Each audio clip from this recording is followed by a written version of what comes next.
যখন যাকে যেখানে যেভাবে প্রয়োজন সেই অনুযায়ী যেন পারফর্ম করতে পারেন সে বিষয় মাথায় রেখেই আবুধাবিতে অনুশীলন করে চলেছে টিম বাংলাদেশ।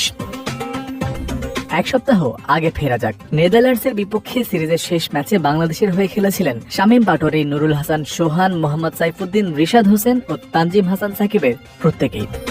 তবে এশিয়া কাপের প্রথম ম্যাচে এই 5 ক্রিকেটারকে ছাড়াই বাংলাদেশের একাদশ গঠন করার সম্ভাবনা থাকছে বেশি। 11 সেপ্টেম্বর প্রতিপক্ষ হংকং হলেও কোনো গা ছাড়া ভাব নয়, পরিস্থিতি অনুযায়ী সেরা একাদশ নিয়েই নামতে চাইবে বাংলাদেশ।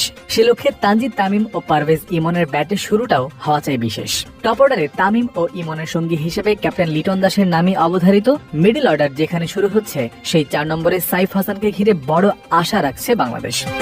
ম্যাচ পরিস্থিতি অনুযায়ী কম বা বেশি আক্রমণাত্মক ব্যাটিং এর ক্ষমতা তার আছে সাইফে এবং তাওহিদ হৃদয়।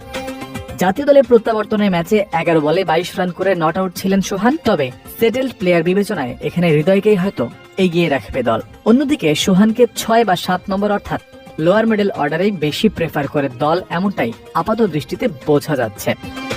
সব কথার শেষ কথা দাঁড়ায় একটাই, যে কম্বিনেশন আর একাদশ নিয়েই খেলুক না কেন বাংলাদেশ, হংকং এর বিপক্ষে সহজ ও বড় জয় ছাড়া অন্য কিছু ভাবার সুযোগ নেই। এখান থেকেই পরের ম্যাচে ভালো করার ফ্লোটাও আনা চাই।